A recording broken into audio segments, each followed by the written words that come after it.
Voice, आज की आवाज।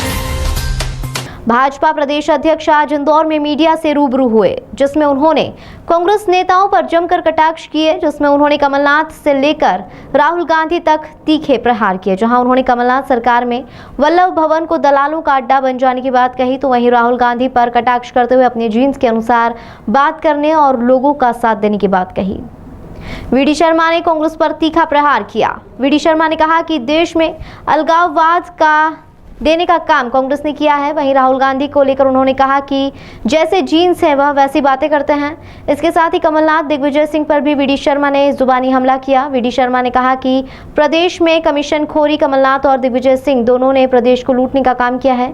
कांग्रेस की सरकार के दौरान वल्लभ भवन को दलाली का अड्डा बना दिया गया था। इस दौरान शर्मा ने कहा कि विकास के मुद्दे पर भाजपा चुनाव लड़ेगी और भाजपा इस चुनाव में जीत का इतिहास रचेगी।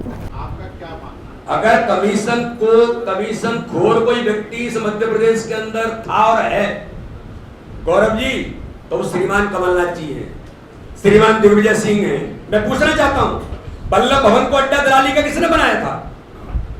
ऑफिशियल ऑन रिकॉर्ड पैसा किसके पास पकड़ा गया था? किसके पास पकड़ा गया था? बताइए गौरव जी, आप तो पत्रकार हैं। श्रीमान कमलनाथ जी, आपके पास पकड़ा गया। आपके सिपह सालार जो आपको दिन भर वो इमरती देवी जी, तुलसी भाई जानते हैं, वो कहती थी कि इनका वो कौन पिघलानी है और कौन क्या है, वो एक ही काम करता है कि बोरियां भरता है वल्लभ भवन में, लाओ डालो लाओ डालो। ये दलाली का अड्डा बनाने का काम कमलनाथ जी आपने किया था। एक बात, और जहां तक आपने कहा इन मुद्दों को, किसी प्रकार की प्राकृतिक आपदा आती है, कोई ऐसी चीजें होती है उनमें कोई चीज प्रभावित हुई है, लेकिन फिर भी सरकार इस पर संवेदनशील है। ऐसी कोई भी चीज होगी उसके बारे में भारतीय जनता पार्टी की सरकार न छोड़ती है न छोड़ेगी। अगर कोई दुर्घटना हुई है तो उसके बारे में क्या उचित कार्रवाई करनी चाहिए वो तो होगी, लेकिन इस मध्य प्रदेश को लूटने का काम तो इन दोनों लोगों ने किया था। ये प्रूव्ड है। ये नहीं हो सकता कि मध्य प्रदेश जानता नहीं है दलाल कौन था, दलाली कौन करता था। आपने इस मध्य प्रदेश को लूटा और मध्य प्रदेश के अंदर ट्रांसपोर्ट उद्योग किसने चलाया था? श्रीमान कमलनाथ जी आपने ही चलाया था। इन्हीं के मित्र, इन्हीं की कैबिनेट के मंत्री उमंग सिंघार, जो आज कांग्रेस के नेता, मैं पूछना चाहता हूं और गंभीरता से कहना चाहता हूं, कैबिनेट का मिनिस्टर कहे इस मध्य प्रदेश का सबसे बड़ा भूमाफिया, सबसे बड़ा रेत माफिया, सबसे बड़ा शराब माफिया कौन है? दिग्विजय सिंह है। किसने कहा था? उमंग सिंघार ने कहा था। आप निकालिए उमंग सिंघार की चीजों को। मैं नहीं कह रहा हूं, ये वीडी शर्मा नहीं कह रहे, आपके कैबिनेट के मंत्री कह रहे थे। इसलिए कौन दलाल है, कौन ये करता था, ये देश जानता, प्रदेश जानता, और इंदौर तो बेहतर जानता है। अभी खुलने वाला है इंदौर का एक मामला, जिनमें वो क्लीन चिट हो गए, जल्दी खुलेगा। वो कौन सा था? ट्रेजर आइलैंड खुलेगा जल्दी, चिंता मत करिए, जल्दी खुलेगा।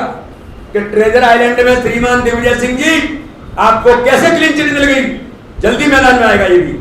देखिए, राहुल गांधी भी पहले आए थे, 2018 में भी झूठ बोल करके चले गए थे, और इसी कारण से उनकी सरकार चली गई थी कि किसानों का कर्जा माफ, फिर नौजवानों को बेरोजगारी भत्ता, हर घर के अंदर सिलेंडर पर 100 रुपए माफ करने का वादा इन्होंने अपने घोषणा पत्र में किया था।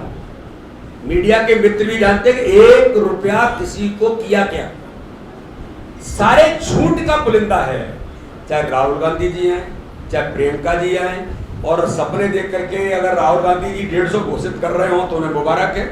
और मध्य प्रदेश की धरती, ये गांव की धरती, ये जनजातीय क्षेत्र की धरती, और वो घोषणा कर रहे हैं कहां से? इंदौर में सपने देख करके। और चले गए कहां? विदेश यात्रा पर चले गए। मध्य प्रदेश भारतीय जनता पार्टी के संगठन का गढ़ है। यहाँ कार्यकर्ताओं की ताकत है, संगठन की ताकत है, सरकार का विकास हमारा मॉडल है, इसलिए हमें इनकी चिंता नहीं है। उन्हें मुबारक है कि उनको 150 उन्होंने कहा है। भारतीय जनता पार्टी ने नारा दिया, अब की बार 200 पार, ये पूरा साकार होगा।